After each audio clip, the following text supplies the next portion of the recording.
la team, j'espère que vous allez bien. On se retrouve aujourd'hui pour la deuxième vidéo du module 2. Et dans cette vidéo, on va voir le Present Perfect Simple. Donc vous inquiétez pas, je sais que comme ça fait un petit peu peur, mais en réalité c'est très simple. Alors, premièrement, on va voir du coup la formation, donc comment on construit une phrase avec le Present Perfect Simple. Et ensuite, on va voir quand est-ce qu'on l'utilise. Alors, la première chose que vous devez savoir, c'est que l'équivalence du Present Perfect Simple en français, c'est le passé composé. Donc, la composition d'une phrase au passé composé sera exactement la même au Present Perfect Simple.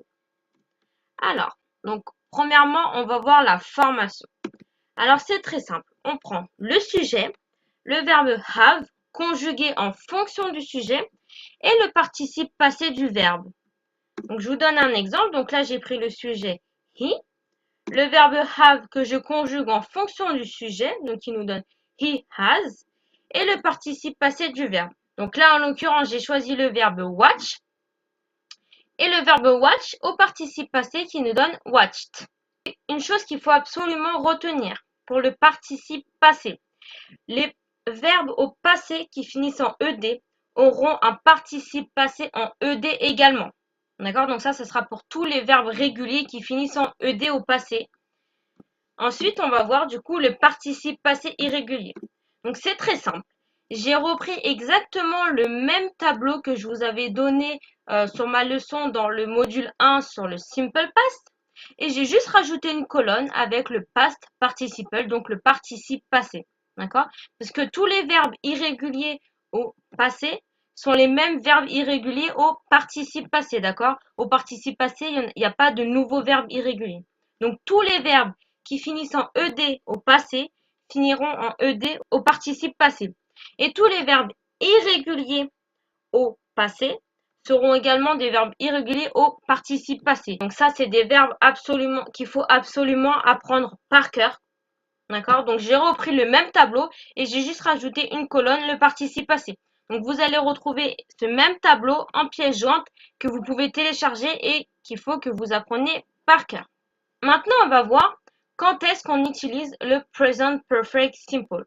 Premièrement, on l'utilise quand on parle d'une action qui a commencé dans le passé et qui n'est pas finie aujourd'hui, d'accord, qui est toujours présente. Donc, si vous vous rappelez bien ma vidéo sur le passé dans le module 1, donc si vous vous en rappelez pas, je vous invite à aller la revoir.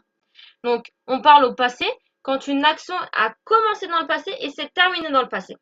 Et là, on parle au Present Perfect Simple quand une action a commencé dans le passé et est toujours d'actualité aujourd'hui.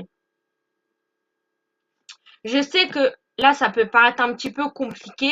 Voilà, vous allez vous dire oui, mais il va falloir que je réfléchisse tout ça pour voir quel temps. Mais vous allez voir qu'au fur et à mesure du temps, ça va devenir tout naturellement. Vous inquiétez pas. Alors, donc, je vais vous donner des exemples pour que ce soit un petit peu plus clair. Alors, premier exemple, I have played football, qui veut dire je joue au foot. Donc là, on regarde d'abord la formation de la phrase. Donc, j'ai bien mon sujet, j'ai bien mon verbe have conjugué en fonction de mon sujet, et j'ai bien mon verbe play conjugué au participe passé. Donc, played. I have played football, qui veut dire que dans le passé, j'ai joué au foot, et aujourd'hui, je joue toujours au foot. Deuxième exemple, they have known him for 3 years. Ils le connaissent depuis 3 ans. Donc là, c'est pareil. J'ai mon sujet, mon verbe have conjugué en fonction de mon sujet, et le verbe know au participe passé, qui devient known. D'accord? Et donc, ils le connaissent depuis 3 ans. Donc, ça fait 3 ans qu'ils le connaissent. Donc, l'action a commencé dans le passé. Ils l'ont connu il y a 3 ans. 3 ans dans le passé. Et ils le connaissent toujours aujourd'hui. Donc, on utilise le Present Perfect Simple. Ensuite, on utilise le Present Perfect Simple quand on ne se rappelle pas quand l'action s'est passée. Donc là, c'est pareil. Par rapport au passé, le passé, on sait exactement quand est-ce que l'action s'est passée. Et le Present Perfect Simple, on ne sait pas quand l'action s'est passée. Premier exemple, we have been to Mexico. Nous avons été au Mexique. Donc là, je sais que nous avons été au Mexique, mais je ne me rappelle plus quand on y était exactement. Tant qu'il n'y a pas d'indication de temps, on utilise le present perfect simple. Si j'avais voulu utiliser le passé, j'aurais dit tout simplement We went to Mexico 2 weeks ago. Là, je sais quand est-ce qu'on est allé au Mexique, c'était il y a 2 semaines, donc j'utilise le passé. Là, je ne sais plus quand est-ce qu'on y allait, donc j'utilise le present perfect simple. We have been to Mexico. Deuxième exemple, You have eaten all the cake. Tu as mangé tout le gâteau. Voilà, j'ai fait une petite faute, là, j'ai oublié l'accent. Mais bon, vous avez compris, tu as mangé tout le gâteau. Donc là, c'est pareil, tu as mangé tous les gâteaux, mais je ne sais pas quand est-ce que tu l'as mangé. Je ne sais pas si c'est ce matin, si c'est hier ou si c'était la semaine dernière. D'accord? Donc j'utilise le present perfect simple. Ensuite, on parle du coup au present perfect simple quand on parle d'une expérience en général. D'accord? He has been to Brazil. Il a été au Brésil. Donc là, c'est une expérience. Il a été au Brésil. C'est une expérience qu'il a vécue dans sa vie. Donc, on utilise le present perfect simple. Ensuite, she hasn't done skydiving. Il n'a pas fait de parachutisme. Donc là, pareil, c'est une expérience. Le parachutisme, c'est une expérience que plusieurs personnes peuvent expérimenter dans leur vie. Donc, j'utilise le present perfect simple, tout simplement. Et pour finir, le present perfect simple est utilisé avec certains adverbes. D'accord? Alors, donc, par exemple, donc on a since et for, qui veulent dire depuis, never, qui veut dire jamais, qui veut dire déjà, yet, encore, already, déjà, always, toujours, before, avant. Donc, à chaque fois que vous allez voir ces adverbes, il va falloir utiliser le present perfect simple. Premier exemple, I have never thought about that, qui veut dire je n'ai jamais pensé à ça. Donc là, on utilise l'adverbe never. Donc j'utilise le present perfect simple. We have already told you that. Nous te l'avons déjà dit. Pareil, j'utilise l'adverbe already, donc j'utilise le present perfect simple. Pour ce dernier exemple, il n'y a pas de règle spécifique à comprendre. Il faut juste retenir que quand vous utilisez ces adverbes, il faut utiliser le present perfect simple, d'accord? Il n'y a pas d'exemple, il n'y a pas de règle concrète qui explique le pourquoi du comment.